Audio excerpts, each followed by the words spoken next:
आप सबको नमस्कार। शुभ संध्या। सार्थक government job point YouTube channel आप सभी लोगों का हार्दिक स्वागत करता है। कैसे हैं आप सभी लोग? उम्मीद करते हैं ठीक ठाक होंगे और अपने कार्यों में व्यस्त होंगे। बहुत ही महत्वपूर्ण खबरें हैं जो कि आप सभी लोगों तक पहुंचाना हमारा परम कर्तव्य है और आप सभी लोगों से तमाम उन मुद्दों पर बातें भी होंगी जो मुद्दे आज अधिकारियों के सम्मुख उठाए गए हैं। और ईमेल्स के माध्यम से आज एक मुहिम चलाई थी हमने और हमारी टीम के सदस्यों ने। हम लोगों ने लगातार ईमेल्स भेजे हैं और कोशिश यही है कि आप सभी लोगों की समस्याओं का निराकरण यथाशीघ्र हो और 13 तारीख से 14 तारीख ना होने पाए। ठीक है, चलिए क्या रिप्लाई रहा है, क्या रिस्पांस रहा है, सारी चीज़ों पर चर्चा होगी। तो वीडियो में एंड तक जरूर बने रहें और चैनल को सब्सक्राइब न किया हो सब्सक्राइब अवश्य कर लें। हम आप सभी लोगों से कह कर के थक जाते हैं, है ना। और विद्यार्थी है कि मतलब कोई उनको फर्क ही नहीं पड़ता है। ठीक है, तो देखिए कभी घनी घना, कभी मुट्ठी चना, कभी वो भी मना, ये वाली कंडीशन जो है, ये पंक्तियां जो है हमारी माता जी बोला करती थी है ना। तो आप सभी लोगों से रिक्वेस्ट इसीलिए करता हूँ कि आप लोग अपना स्नेह देंगे हमें और अधिकाधिक संख्या में वीडियोस को शेयर भी किया करिए। चलिए खबरों की शुरुआत कर लेते हैं। आज सबसे प्रमुख चीज है आप लोगों के शैक्षिक अर्हताओं के विषय में, क्योंकि आज हम सभी लोगों ने लोक सेवा आयोग के सचिव महोदय के आवास पर जनप्रतिनिधि के माध्यम से जो है संपर्क किया और उनसे जानने का प्रयत्न किया गया कि आखिर एलटी ग्रेड, क्योंकि कल की जो मीटिंग हुई थी मुख्यमंत्री स्तर की, उसमें लोक सेवा आयोग के अध्यक्ष महोदय भी थे और सचिव महोदय भी थे। ठीक है ना। और सबसे ज्यादा पूछताछ इन्हीं लोगों से हुई है, लोक सेवा आयोग से, क्योंकि सबसे ज्यादा छिछलेदर जो है वो लोक सेवा आयोग के माध्यम से ही हो रहा है। उन तमाम मुद्दों पर बातचीत हुई है। तो आज कुछ अपडेट निकल कर के आई तो मैंने सोचा अपने भाई बहनों तक पहुंचा दिया जाए। जब उनसे मुख्यमंत्री महोदय ने इस बात को पूछा कि अध्याचन जो आए हैं अभी तक उसका क्लियरेंस क्यों नहीं हो, विज्ञापन क्यों नहीं जारी हुए, इस पर अध्यक्ष और सचिव महोदय का स्पष्ट कहना था कि शैक्षिक अर्हताएं जो है वो क्लियर नहीं है। तो भैया क्लियर कौन करेगा, ये बताओ, क्लियर कौन करेगा? तो संबंधित अधिकारियों के नाम जो है वो सुझाए गए। तब उन्होंने समय दिया कि आप परीक्षा को पारदर्शी तरीके से कराने की जिम्मेदारी आपकी है और जो नियमावली संबंधी अपवादें होते हैं, जो विवाद होता है, उन सभी को दूर करने की जिम्मेदारी हमारी है। हम इसको 13 तारीख के अंदर अंदर क्लियर कर रहे हैं। और उन्होंने शिक्षा निदेशक, माध्यमिक शिक्षा मंत्री महोदय और माध्यमिक शिक्षा सचिव आदि को यथा दिशा निर्देश भी दिए हैं और लोक सेवा आयोग से कहा है कि आप जो भी भर्तियों का विज्ञापन जारी कर रहे हैं या जारी करेंगे उसकी एक टाइमलाइन बनाइए कि इस तारीख को विज्ञापन आएगा, इस तारीख से आवेदन स्टार्ट होंगे, इस तारीख को परीक्षाएं संभावित हैं, इस तारीख को परिणाम जारी होगा। और ऐसा नहीं कि केवल ये लोक सेवा आयोग के लिए कहा गया है, ऐसा सभी संस्थानों के लिए कहा गया है। और खासतौर पर यूपी ट्रिपल एससी पर तो उनकी बिरगटी बहुत ही ज्यादा टेढ़ी है। ठीक है ना। सबसे ज्यादा शिकायतें यूपी ट्रिपल एससी की थी और लोक सेवा आयोग की थी। शिक्षा सेवा चयन तो अभी अस्तित्व में आ रहा है। सूचना प्राप्त हो रही है कि आप सभी लोगों के जो परमानेंट अध्यक्ष हैं शिक्षा सेवा चयन आयोग से, वो अध्यक्ष 3 से 4 दिन के अंदर आ सकते हैं। ठीक है ना, ये क्लियर हो गया है। 3 से 4 दिन के अंदर अध्यक्ष महोदय आ जाएंगे। आज बाइक चला रहे थे, आंख पता नहीं क्या घुस गया, इतना धुले, आई ड्रॉप वगैरह भी डाले, लेकिन फिर भी ऐसा लग रहा है जैसे किटक रहा है ना। अभी जा रहे हैं डॉक्टर को दिखाते हैं। तो ये चीजें क्लियर हो गई। अब आप सभी लोगों में बता दूं, लोक सेवा आयोग अपना परीक्षा कैलेंडर तो जारी कर चुका है, लेकिन आज जब हम लोगों ने जन प्रतिनिधि, क्योंकि हमारे आदरणीय भले ही कांग्रेस से जीते हुए प्रत्याशी हैं, आदरणीय उज्जवल रमण सिंह जी बड़े ही शांत स्वभाव के नेता हैं, भले वो कांग्रेस से है लेकिन हम लोगों से बहुत ज़्यादा ही भाई हमारे क्षेत्र के बहुत ही जाने माने व्यक्ति हैं, प्रयागराज के सांसद हैं वर्तमान में। उनके माध्यम से ये चीज़ें हुई कि हम लोगों ने कोशिश की कि थोड़ा सा सचिव महोदय से अगर बातचीत हो जाए तो विद्यार्थियों की समस्याओं का काफ़ी सारा किनारा हो जाएगा। और ये बातें हुई भी हैं। और सबसे बड़ी चीज़ ये है कि अब फिर से आपके परीक्षा कैलेंडर पे विचार शुरू हो गया है। क्यों? क्योंकि नई भर्तियों का कुछ उल्लेख किया नहीं गया, चाहे वो जीडीसी हो, चाहे वो एलटी ग्रेड हो, चाहे जीआईसी लेक्चरर हो, चाहे एई की भर्ती हो, मतलब सम्मिलित राज्य कृषि अभियंत्रण सेवा परीक्षा, ठीक है, पीसीएसजे हो, इन सब का, खंड शिक्षा अधिकारी हो, इन सब का कोई नामोल्लेख नहीं था। तो अब इस पे विचार होने लगा है कि अगर इसका, भाई क्योंकि मंगलवार को मीटिंग होगी इनकी, किसकी? लोक सेवा आयोग की, और उसी में डिक्लेयर ये करेंगे। और तब तक जो आज शिक्षा निदेशक महोदय जो प्रस्ताव तैयार कर रहे हैं कि भैया ये चीजें भेजी जाएंगी शासन के पास, शासन कहेगा कि हाँ द्विचरण कराओ एलटी में, द्विचरण कराओ टीजीटी में, दोनों का प्रस्ताव तैयार है और दोनों भेजे जाएंगे, ठीक है ना। अब जो एक्सेप्ट हो जाए उधर से 13 तारीख को जो भी एक्सेप्ट हो जाए, अधियाचन आने की प्रक्रिया तो स्टार्ट हो गई, बढ़िया है, ताकि भाई बहनों को भी काफी सारी चीजें एडवांटेज देखने के लिए मिलेगी। और प्राथमिक शिक्षक भर्ती का जो विज्ञापन है, वो विज्ञापन आप सब लोगों को यूपीटीईटी 2024 के विज्ञापन के बाद ही देखने के लिए मिलेगा, मतलब उसकी परीक्षा परिणाम आदि होने के बाद। तो इस वर्ष तो फिलहाल प्राथमिक शिक्षक भर्ती का विज्ञापन आना पॉसिबल नहीं दिख रहा है। हो सकता है कि साल के अंत तक अधिकारी मेहरबान हो जाए तो भाई दे ही देंगे, है ना, उनकी मेहरबानी पे है, लेकिन इस पे काम शुरू हो चुका है। और सबसे बड़ी चुनौती है अगर किसी चीज को मानी जाए तो वो है एलटी ग्रेड, क्योंकि एलटी ग्रेड के लगातार अध्याचन आए हैं, अपडेटेड अध्याचन आए हैं, ऑनलाइन अध्याचन आए हैं, ठीक है।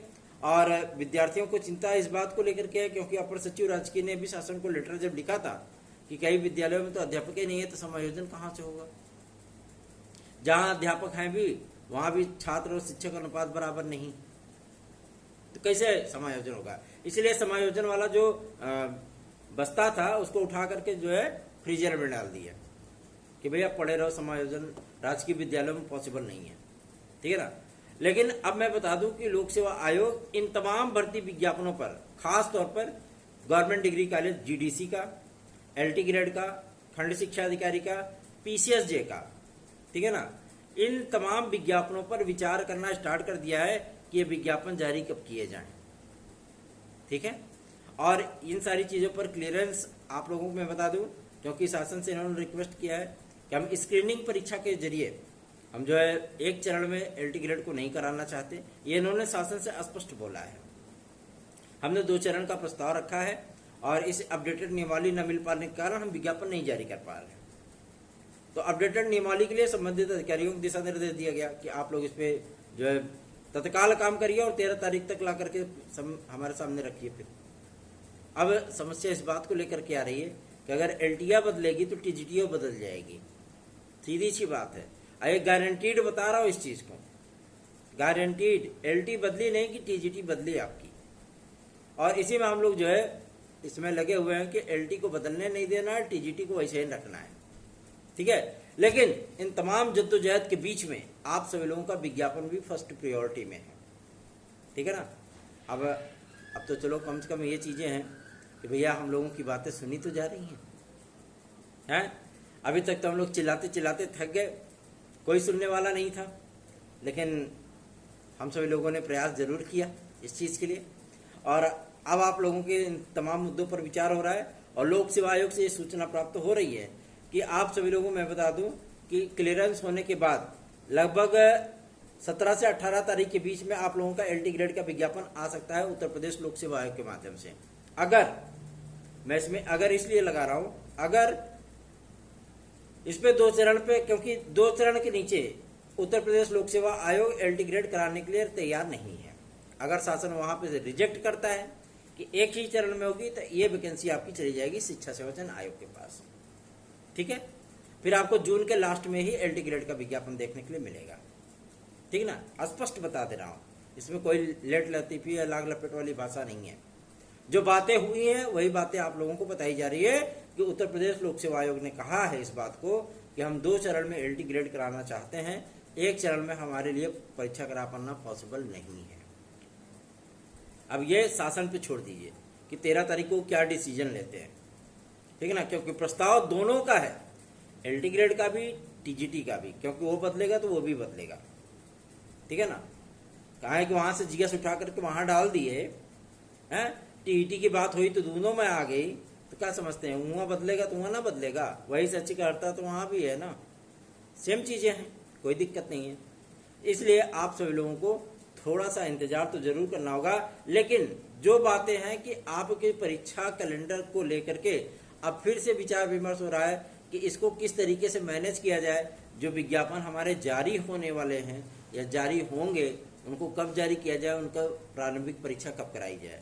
एक बात और, अगर 2 चरणों में एलटी ग्रेड होती है, ठीक है ना, जो बातें हुई हैं वही मैं आपके सामने रख रहा हूं, अगर 2 चरणों में एलटी ग्रेड होती है तो एक चरण की परीक्षा आप सभी लोगों को सितंबर में देखने के लिए मिलेगी, सितंबर, ठीक है ना, एक चरण की परीक्षा मतलब प्रीलिम्स का आप बोल सकते हो। और मेंस के लिए आप सभी लोगों को करना पड़ेगा 2 से 2.5 महीने का इंतजार, ठीक, क्योंकि 18 से 22 लाख आवेदन होंगे भैया, मामूली आवेदन नहीं होंगे, है ना, इतने बड़ी संख्या में आवेदन होंगे, उनकी कॉपियां चेक करना, मेरिट डिक्लेयर करना, फिर उसके बाद रिजल्ट जारी करना, फिर मेंस के लिए विद्यार्थियों को क्वालिफाई कराना, फिर मेंस कराना, फिर उनका परिणाम जारी करना, बहुत बड़ा काम हो जाएगा। तो आप सभी लोगों के लिए अगर कुछ एडवांटेज है तो कुछ डिसएडवांटेज भी है। परसेंटेज वाला मामला अगर डिसएडवांटेज था तो उसको हटवा करके एडवांटेज में तब्दील किया गया।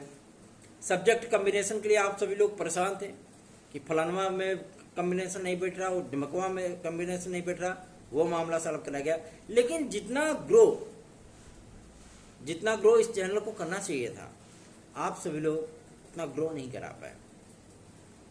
तो आप लोगों को मैं बता दूं कि हम लोग इसी माथा पच्ची में लगे हैं कि एलटीआर जो है वो लोक सेवा आयोग के पास ही रहे, और इसको लेकर के लोअर सबऑर्डिनेट को लेकर के भी हम लोग चर्चा कर रहे हैं, प्रयास कर रहे हैं कि यूपी ट्रिपल खींच करके नियुक्त दे दें, है ना, क्योंकि अच्छी अच्छी वैकेंसियाँ आती हैं उसमें, तो ये सारी चीज़ें डिक्लेयर हो जाएं तो ज़्यादा बेहतरीन है। लेकिन एलटी का विज्ञापन हमारी फर्स्ट प्रायोरिटी में है, इसलिए अब माध्यमिक शिक्षा मंत्री महोदया को हम लोगों ने टारगेट किया है।